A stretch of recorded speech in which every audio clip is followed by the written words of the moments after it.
اس کے بعد ہماری بہن ماریہ اسلام سوال کر رہی ہیں، السلام علیکم ورحمۃ اللہ وبرکاتہ۔ وعلیکم السلام، میرا نام ماریہ اسلام ہے۔ میرا سوال یہ ہے کہ بھائی جان، میں نے آپ سے پوچھا بچوں کو کون سی کتاب پڑھانا چاہیے، تو آپ نے جواب دیا کہ سیرت مصطفیٰ صلی اللہ علیہ وسلم، لیکن ویسے بکس نہیں مل رہی، پر ویسے بکس موٹی ہے تو کیا بچوں کو پڑھانا چاہیے؟ بھائی جان دیکھیں، آپ موٹی اور پتلی کا مسئلہ نہ کریں، کیونکہ اس سے آسان میں نہیں سمجھتا، اور کمپلیٹ باتیں جو اتنی ہونا چاہیے کم لفظوں میں زیادہ باتیں اسی میں ہیں۔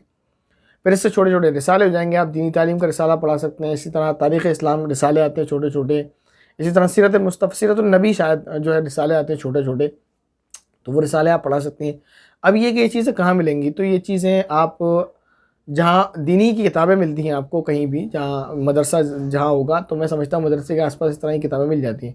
تو آپ جس بھی علاقے میں رہتے ہیں، اپنے مسجد، سب سے بہتر یہ ہے کہ اپنے والد صاحب سے کہہ کر یا بھائی سے کہہ کر اپنے مسجد کے امام صاحب سے یہ پوچھ لیں کہ یہ کتاب کہاں مل سکتی ہے۔ وہ آپ کو آسانی سے جو ہے ایڈوائس دے دیں گے، آپ کو بتا دیں گے کہاں آپ کو یہ بک مل جائے گی، وہ آپ کو گائیڈ بہت اچھی طرح سے کر سکتے ہیں، کیونکہ آپ کے علاقے کے ہیں، ورنہ دور کا آدمی آپ کو نہیں بتا سکتا کہاں مل سکتی ہیں۔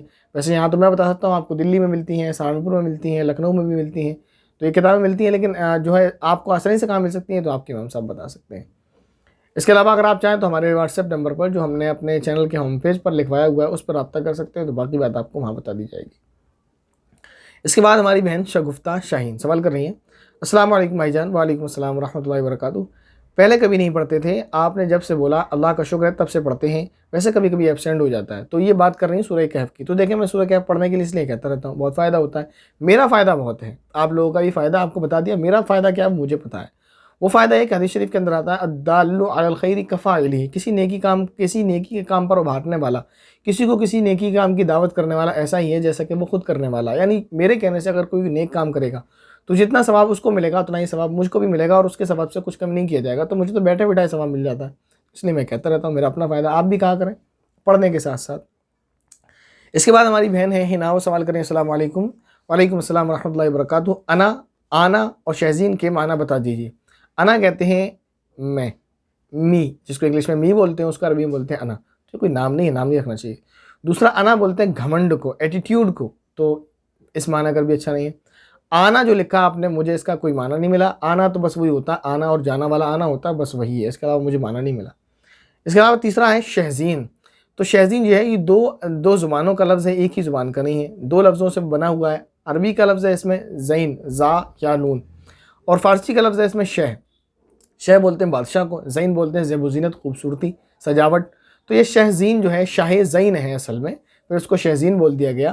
اس کے معنی ہے زیب و زینت کا بادشاہ۔ تو پہلے تو یہ نام نہ رکھا جائے، کیونکہ یہ نام جو ہے یہ دو زبانوں کا نام ہے، اگر رکھ لیں تو پھر یہ نام لڑکے کا رکھا جائے، لڑکی کا نہ رکھا جائے، لیکن اگر رکھ بھی لیا ہے تو پھر کوئی بات نہیں، نام معنی کے اعتبار سے برا نہیں ہے۔ اس کے بعد ہمارے بھائی آشو خان یا پتہ نہیں بہن ہے جو بھی ہیں، ان کا سوال ہے 3 مرتبہ کیسے پڑھیں مفتی صاحب؟ پہلے 3 بار سورہ اخلاص، پھر سورہ فلق، پھر 3 بار سورہ ناس، 3 بار ایسے پڑھنا چاہیے کیا، یا ایک بار میں ایک مرتبہ پڑھیں؟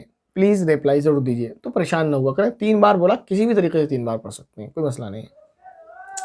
اس کے بعد ہمارے بھائی ہیں سلمان علی، سوال کر رہے ہیں، مفتی صاحب جی السلام علیکم ورحمۃ اللہ وبرکاتہ، میں سلمان علی منگلور سے، وعلیکم السلام ورحمۃ اللہ وبرکاتہ۔ سوال نمبر 1، مفتی صاحب جی امام کے پیچھے اگر ہماری فرض نماز چھوٹ جائے اور اگر کوئی جلدی کا کام ہو تو کیا ہمیں رکوع اور سجدے میں ایک تسبیح بھی پڑھ سکتے ہیں، اور کیا تحیات پڑھ کے سلام پھیر سکتے ہیں؟ یہ شیطانی وسوسہ ہے، ان چکروں میں نہ پڑھیں، اور نقل کو شیطان یہ کہے گا آج بہت ضروری کام ہے تو آج ثنا بھی چھوڑ دیں اور آج تحیات بھی چھوڑ دیں اور ایک بار بھی تکبیر نہ پڑھیں، پھر شیطان کہے گا آج بہت زیادہ ضروری کام ہے نماز بھی نہ پڑھیں۔ تو دین کو کھیل نہ بنائیں، شیطان کو ماریں، شیطان کو دھمکائیں اور کہیں کہ 3 بار نہیں اب 5 بار پڑھوں گا۔ تو دیکھیں، کم از کم 3 مرتبہ پڑھنا سنت ہے، اور خلاف سنت عمل کرنا گناہ ہے، تو ایسی کیا جلدی پڑھ رہی ہے میرے بھائی؟ نماز پڑھنے سے زیادہ کیا ضروری کام ہوگا؟ نماز پڑھیں سکون و اطمینان کے ساتھ۔ ہاں اگر آپ سفر میں ہیں، ریل آپ کی چھوٹ سکتی ہے، آپ کو اس طرح کا ڈر ہے، تو وہاں مسئلے اور ہیں، تو اس میں بھی یہ حکم نہیں ہے، اگر آپ کو لگتا نہیں ہے کہ میں 4 رکعت پوری کر پاؤں گا یا 2 رکعت جو پڑھتا ہوں وہ پوری کر پاؤں گا اس طرح نماز پڑھ کے، تو آپ نہ پڑھیں، بعد میں پڑھ لیں، ٹرین میں پڑھ لیں۔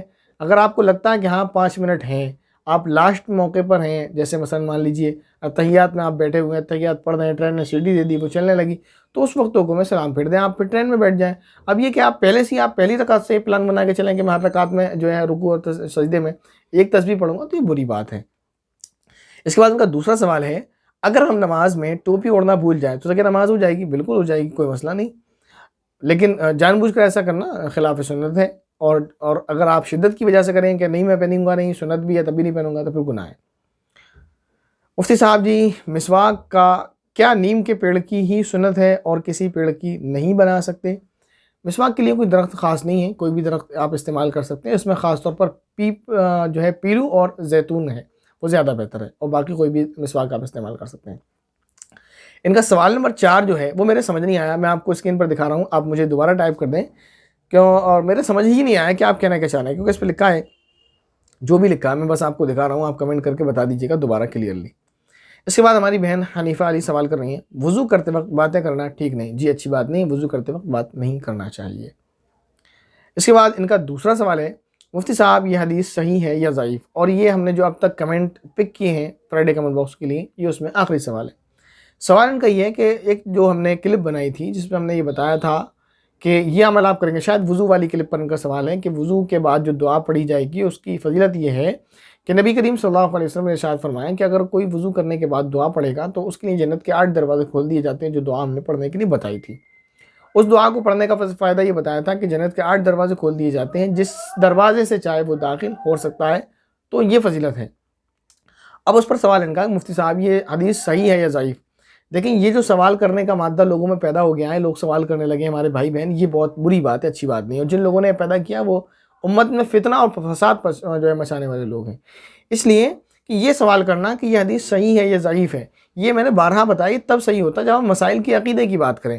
محدثین بھی کہتے ہیں کہ ضعیف حدیث عقائد میں قبول نہیں ہے، ضعیف حدیث جو ہے مسائل میں قبول نہیں ہے، اس سے کسی چیز کی دلیل نہیں بنائی جائے گی، البتہ ضعیف حدیث جو ہوتی ہے فضائل میں قبول ہے۔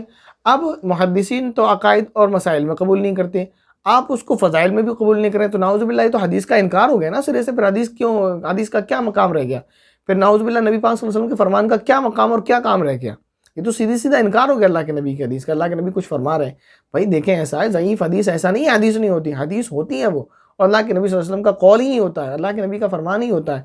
پہلی بات تو یہ مسئلہ ایسا تھا کہ اس کو امت میں چھیڑنا ہی نہیں چاہیے تھا لوگوں کو کہ ضعیف اور صحیح، امت کا کام تھا ان کو سیدھے مسائل بتائے جاتے، لیکن امت کو الجھانے کے لیے، لوگوں میں تفرقہ پیدا کرنے کے لیے یہ چیزیں چھیڑی گئیں۔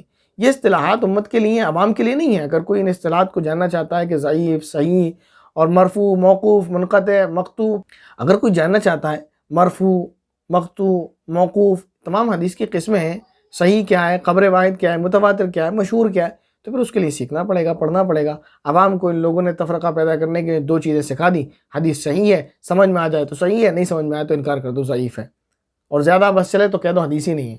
تو یہ اچھی بات نہیں ہے، آپ اس بات کو اچھی طرح سے دماغ میں بٹھائیں کہ ضعیف حدیث جو ہوتی ہیں وہاں فضائل میں جب کوئی بات بیان کی جا رہی تو اس میں اتنا تو آپ پوچھ سکتے ہیں کہ یہ حدیث ہے یا نہیں، یہ بات تو قابل تسلیم ہے آپ کی اگر یہ سوال آپ کریں گے تو، کیونکہ یہ شبہ ہو سکتا ہے شاید سامنے والا اپنے پاس سے بنا کر کوئی بات کہہ رہا ہے، تو آپ اس سے حدیث کا ریفرنس تو مانگ سکتے ہیں، یہ تو کہہ سکتے ہیں حدیث ہے بھی یا نہیں ہے، لیکن یہ کہنا کہ حدیث ضعیف ہے یا صحیح ہے یہ کہنا درست نہیں ہے، اس لیے کہ فضائل میں ضعیف احادیث قبول ہوتی ہیں اور یہ محدثین کا متفقہ فیصلہ ہے۔ اگر آپ ضعیف حدیث کو فضائل میں بھی قبول نہیں کریں گے تو سوچیں اور بتائیں مجھے کہ اللہ کے نبی صلی اللہ علیہ وسلم کا فرمان جو ہے اس کا مقام کیا رہ جائے گا، پھر کس کام کا وہ رہ جائے گا؟ نعوذ باللہ تو انڈائریکٹلی انکار ہو گیا نا، پھر یہ حدیث ہی نہیں رہ گئی۔ امید ہے آپ میری بات کو سمجھ رہے ہوں گے۔ تو اب تک جو سوال کیے گئے، آپ کے جو سوالات تھے جو پک کیے گئے، ان کے جوابات دے دیے گئے ہیں۔ امید ہے آپ کو تمام سوالات کے جوابات سمجھ آئے ہوں گے۔ اگر کسی کے ذہن میں کوئی سوال ہے، کوئی ڈاؤٹ ہے تو کمنٹ کریں، انشاءاللہ نیکسٹ ویڈیو میں کلیئر کرنے کی کوشش کی جائے گی۔ اور ایک اور امپورٹنٹ بات، جیسے ہمارے بھائی نے ایک شکایت کی تھی کہ آپ کچھ خاص لوگ کمنٹ لیتے ہیں، تو اگر کسی بہن بھائی کو ایسا لگتا ہے اور وہ نہیں کہہ پا رہے ہیں تو ایسا سوچیں نہیں، آپ کمنٹ کرتے رہیں۔ ہو سکتا ہے آپ کا کمنٹ کسی کا نہ لیا گیا ہو، ٹائپنگ مسٹیک کی وجہ سے یا کمنٹ زیادہ ہونے کی وجہ سے یا کسی بھی وجہ سے یا رہ گیا ہو، تو آپ کمنٹ کرتے رہیں گے تو انشاءاللہ آ جائے گا۔ میری طرف سے ایسی کوئی بات نہیں ہے کہ میرے لیے کوئی خاص ہو یا عام ہو، یا میں کسی کی کمنٹ لیتا ہوں یا نہیں لیتا، تو ایسا کوئی مسئلہ نہیں ہے، بدگمان نہ ہو، کیونکہ بدگمانی ایک گناہ ہے۔